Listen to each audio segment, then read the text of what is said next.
নমস্কার, আমি সাধনা। আবার একটা নতুন ব্লগে আমি স্বাগত জানাই। তো এই যে সকালবেলা মিটির আজকে পড়াশোনা ছিল না, তো বলছে মা আমি রুটি করব। এর আগে যদিও রুটি করেছে, সেটা আপনাদের দেখিয়েছি। তো চলো যাই হোক, ও যখন আসছে শিখতে, তো একটু একটু একটু করে শেখাই। তো একটা রুটি করেছে ও, তাই বাংলার 5-এর মতো হয়ে গেছে। সেটা চাটুতে দিয়েছি, ওটা পরোটা করে নেব। আর যেটা বেলছে সেটাও কিন্তু পরোটা বেলছে। তো যাই হোক, পরোটা বেলাটা খুব সুন্দর কিন্তু পারে। তো ভালোও লাগে একটু একটুতে যখন নিজের চারে শেখে আর কি। তো এই যে পরোটা ওর বেলা হয়ে গেছে, আর পরোটাটা কিন্তু খুব সুন্দরভাবেই বেলেছে। তো তারপরে যাই হোক, ও সকালের চায়ের বাসনগুলো ছিল। কোনো কাজ পাচ্ছে না, বসে থাকতে ভালো লাগছে না, ঘুমাতে ভালো লাগছে না, আসলে একটু ঘুমিয়েও ছিল।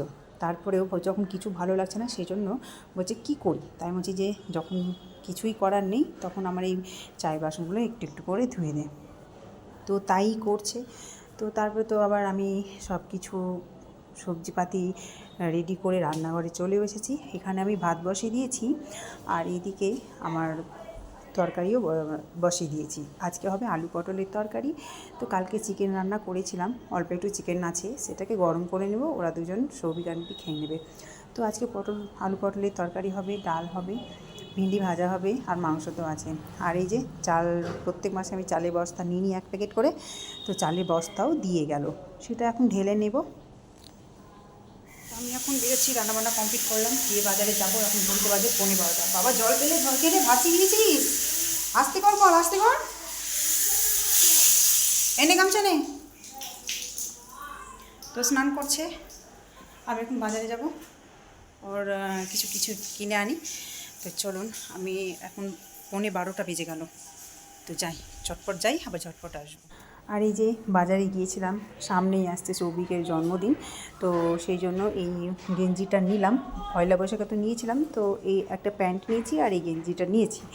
তো সেটা ওর জন্মদিন উপলক্ষেই প্যান্টটা পরে নেবে, আর গেঞ্জিটা রেখে দেবো, ও জন্মদিনের জন্য পরবে। শুভ সন্ধ্যা বন্ধুরা, এখন আমি চা করতে এসেছি রান্নাঘরে। আজকে প্যাকেটে দুধ শেষ হয়ে গেছে, তাই গুঁড়া দুধেই চা করছি।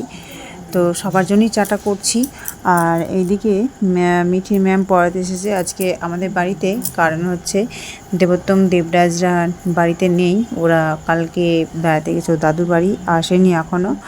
তাই আজকে এখানেই পড়াতে এসেছে আর কি। মিঠি এখন একাই পড়ছে, আর তো কেউ নেই, মানে মোট 3জন পড়ে এখন যদিও। তো সেটা তো দেবোত্তমদের বাড়িতেই পড়াতো। তো যাই হোক, আমি এদিকে চা করতে করতে মিট কেসে চিনির বয়াম আর হচ্ছে বিস্কিট আর চা পাতার বয়াম সব রেখে দিলাম।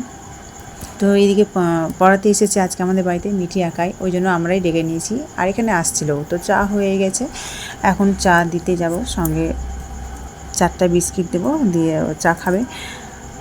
আর সামনেই তো আবার, তো এই যে চা নিয়ে যাচ্ছি, চা হয়ে গেছে আমার, চা নিয়েছি ওই ঘরে। তো এই তো চা নিয়ে দিয়েছি, আর এদিকে মিঠিকে পড়াচ্ছিল। তো বেশ একটা ওয়েদার ঠান্ডা আছে, আর তাছাড়া মিঠি খুব একটু অঙ্কটা কম বুঝে, তাই বুঝাচ্ছিল। তো যাই হোক, ভিডিওটা আমি এখানেই শেষ করছি। আপনারা সবাই ভালো থাকবেন, সুস্থ থাকবেন। আর এই ভিডিওটা যদি ভালো লেগে থাকে তো একটা লাইক, কমেন্ট, শেয়ার, সাবস্ক্রাইব করে দেবেন।